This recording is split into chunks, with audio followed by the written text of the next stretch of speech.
para falar um pouco sobre o salário mínimo, gente, que deve subir para R$ 1.621 em 2026, no ano que vem, né? E esse novo valor deve elevar as despesas do governo em cerca de 44 bilhões de reais no ano que vem.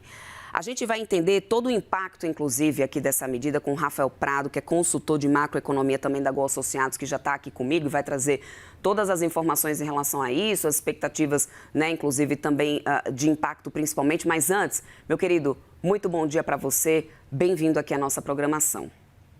Bom dia, Débora, e a todos que nos acompanham aqui na CNN Money. Rafael, eu gosto até de dividir aqui, principalmente quando a gente fala de um tema tão delicado, né, que é essa questão do salário mínimo ou né, tudo que vem para o lado do consumidor e do brasileiro, porque às vezes as pessoas podem querer interpretar isso como sendo uma visão negativa nossa, né? Aqui, obviamente, todo mundo quer e tem o interesse de que as pessoas ganhem mais, né? O brasileiro ter um salário mínimo com aumento real é algo que eu acho que é mais importante, é um ganho para a economia brasileira. Mas, quando a gente olha para o efeito disso nas contas públicas, lembrando do quanto que a gente ainda tem esse orçamento engessado, é que vem causando bastante preocupação. Alguns ajustes, alguns benefícios seguem justamente atrelados ao aumento do salário mínimo. É a questão da previdência, de benefícios sociais. E aí eu queria entender por quê. De um lado, a gente tem o salário mínimo tendo aumento real, em cima do IPCA, mas pelo menos atividade econômica, foi o que o governo garantiu e vem cumprindo. E aí a gente tem também os benefícios sociais e previdência e tudo mais, seguindo esse mesmo reajuste. Por que que isso é preocupante e de que forma isso pode prejudicar não só o orçamento em 2026, mas 2027 e continuar virando essa bola de neve gigante no orçamento público, Rafael?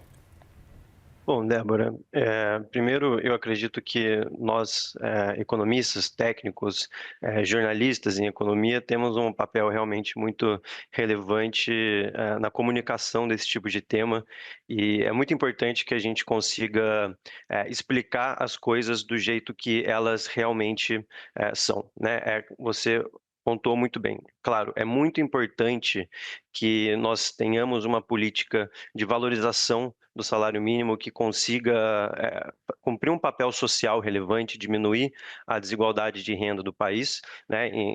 Em particular, no ano de 2024, por exemplo, a gente teve uma melhoria no índice de Gini, né? Em relação a 2023, o país se tornou menos desigual e muito por conta de uma melhoria vinda da renda do trabalho e a valorização do salário mínimo tem papel relevante nesse ponto, né?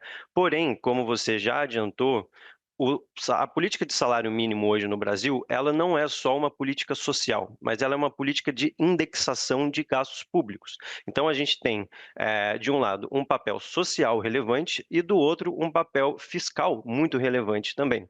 Cabe a gente ressaltar que hoje 70% dos benefícios previdenciários são iguais ao salário mínimo. Então, se a gente tem uma valorização acima da inflação, né, acima do INPC do ano anterior, a gente tem também, consequentemente, um aumento das despesas previdenciárias. Temos também aumento das despesas com BPC, que são benefício é igual ao salário mínimo, abono salarial, seguro-desemprego. Então, quando a gente conta todas as despesas que são indexadas ao salário mínimo, cerca de 50% das despesas públicas são indexadas a esse indicador, né? Dada a nossa perspectiva de envelhecimento populacional, perspectiva também de desaceleração da economia para 2026 e também para 2027, a gente tem um descompasso entre arrecadação e aumento de despesas. Mais uma vez, aquele clássico problema que a gente sempre fala, desde nos últimos 2 ou 3 anos, a gente sempre vem falando que o governo ele superestima a arrecadação e subestima a despesa. Despesas previdenciárias e as indexadas ao salário mínimo não são diferentes dessas, né? A gente sabe que por ano o governo vem acumulando aí um déficit previdenciário da ordem de 300 milhões de reais. Então, como a gente tem um aumento do salário mínimo para o ano que vem, é natural a gente imaginar que esse déficit ele vai ser sustentado ou até aumentado para o ano que vem, dado que as receitas com essa rubrica não vão acompanhar a evolução das despesas. Pois é, Rafael, você acha que você trouxe de forma muito didática como que funciona essa indexação do orçamento, mas eu queria entender do teu ponto de vista ainda quais são essas rubricas mais sensíveis a esse ajuste. Continua sendo a Previdência? Tem algum outro, que tem alguma outra que realmente também pesa bastante, que deveria de alguma forma ser revista? Eu acredito que a despesa previdenciária é a que mais preocupa. O país hoje ele tem uma bomba previdenciária, Débora, que pode explodir a qualquer hora. Não é uma questão de se, é uma questão de quando, caso uma nova reforma da Previdência não seja discutida. Tá? Essa é a principal questão que a gente tem que pontuar. Eu acredito que o BPC também é uma das rubricas afetadas, né, influenciadas pela evolução do salário mínimo, que também devem ser muito monitoradas. A gente sabe que existe, por exemplo, uma falta de coordenação entre o executivo, o legislativo e o judiciário na manutenção e na distribuição do benefício, né? Então, o benefício que ele é muito judicializado. Às vezes, o executivo ele nega a distribuição do benefício, mas a medida é judicializada, acaba no judiciário e ela é concedida. Isso pressiona muito também, né? Gastos da ordem de 0,9% a 1% do PIB já são dedicados ao BPC. É um valor que está se aproximando cada vez mais do Bolsa Família, né? Então, se você junta esses dois programas sociais, porque eles são dois programas sociais, um deles é vinculado ao salário mínimo, que é o BPC, isso pressiona muito o orçamento público, tanto em proporção das despesas totais, quanto em relação ao nosso PIB. Né? Então, eu falaria que são as despesas previdenciárias e o BPC as que mais chamam atenção atualmente, tá, Débora? Agora, Rafael, é óbvio que ninguém quer que um aposentado, aquele que tem ali a Previdência, perca o poder de compra com o passar dos anos. O reajuste ele precisa ser feito também para essas pessoas. Esse benefício não perde realmente de acordo com a desvalorização da moeda, com o tempo, enfim. Qual que seria, então, o caminho para que garantisse a essa fatia da população esse poder de compra, mas sem impactar de tamanha forma o orçamento com essa indexação da maneira que a gente tem hoje?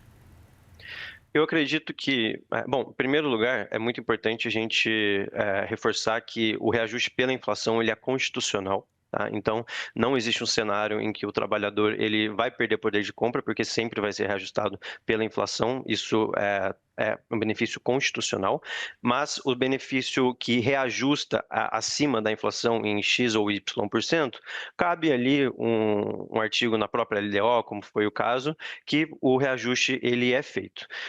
Do meu ponto de vista, o que nós temos como uma opção mais viável é justamente um aumento de inflação mais produtividade. E aí, o que seria essa produtividade? Né? Existem algumas medidas diferentes da gente medir produtividade do trabalho. Né? Por exemplo, você pode medir a produtividade por valor adicionado para cada setor da economia, né? Indústria, serviços, o agro, por hora trabalhada, por população ocupada. Então, isso faz com que a gente consiga indexar a valorização real do salário mínimo a ganhos de produtividade da própria economia, do próprio trabalho, né? Então, fazendo isso, você tem a capacidade de aumentar o PIB potencial do país, você tem a capacidade de aumentar o potencial de arrecadação recorrente do governo, e aí, com isso, a arrecadação ela acompanha a evolução dos gastos, né? Você pode manter um ajuste por inflação mais um ganho real, desde que esse ganho real ele seja alinhado à produtividade da economia. Justamente, porque se você tem um ganho de produtividade, a arrecadação em relação ao PIB potencial, por exemplo, ela é praticamente unitária, ela tem uma elasticidade unitária, a gente chama, né? Então, como de maneira bem simplificada, se o PIB potencial do país aumenta 1% por conta de ganho de produtividade, é muito comum a gente observar um ganho de arrecadação da ordem de 1% também. Então, é por isso que a gente fala que é importante esse reajuste por produtividade. Porque, no final das contas, se você incentiva ganho de produtividade via aumento de salário mínimo, você incentiva o próprio policymaker a investir em ganho de produtividade na economia, porque ele sabe que o salário mínimo vai acompanhar essa evolução e aumentos de salário mínimo reais são uma ótima propaganda para a gestão, para a administração, para o governo, né? Então, tem benefícios tanto econômicos quanto políticos ali que a gente consegue alinhar e, no final das contas, proteger o trabalhador, melhorar a distribuição de Uhum. renda do país, que é o que a gente mais precisa. Rafael, só para a gente amarrar aqui o nosso papo, né? Falamos justamente sobre a importância, obviamente, né, da atualização do salário mínimo, mas a importância também da desindexação. E agora eu quero entender do ponto de vista de pressão inflacionária, porque no final das contas, no cenário atual, eu quero entender como que você vê esse trade-off aí entre estímulo e riscos inflacionários, principalmente para esse ano de 2026. Bom, eu acredito que o aumento do salário mínimo acima da inflação, de fato, ele gera uma pressão inflacionária, né, muito por conta de essa evolução acima do INPC, ela não acompanhar ganhos de produtividade, né? Então você tem um aumento da demanda sem um aumento da capacidade produtiva do país, né? Porque a produtividade ela fica praticamente estagnada no Brasil, ela não vem crescendo. Então, lei da oferta e demanda, Débora, você tem pressões de demanda com uma oferta constante, né? De maneira bem simplificada, tá? Por favor. Então, claro que isso gera pressão inflacionária. Soma-se a isso outras medidas que o governo vem adotando, né, de isenção do imposto de renda, isso também gera uma pressão inflacionária. Fora outras medidas também parafiscais que também contribuem para um aumento na renda pessoal disponível. Mais uma vez, sem aumento na capacidade produtiva, porque não há estímulo à oferta. Hoje, há estímulo à demanda por parte do governo, né? Então, isso gera, sim, pressão inflacionária, em um contexto que já a inflação para 2026, as expectativas mostram que há uma desancoragem, né? O foco, se eu não me engano, está entre 4,1% e 4,2%. Aqui na Gold Associados, nós temos 4,1%, né? A, a, a meta é de 3%, então o Banco Central, em um cenário de expectativas desancoradas e uma possível retomada de um ciclo inflacionário, caso não previsto atualmente, pode fazer com que a política monetária fique contracionista por um período de tempo ainda prolongado.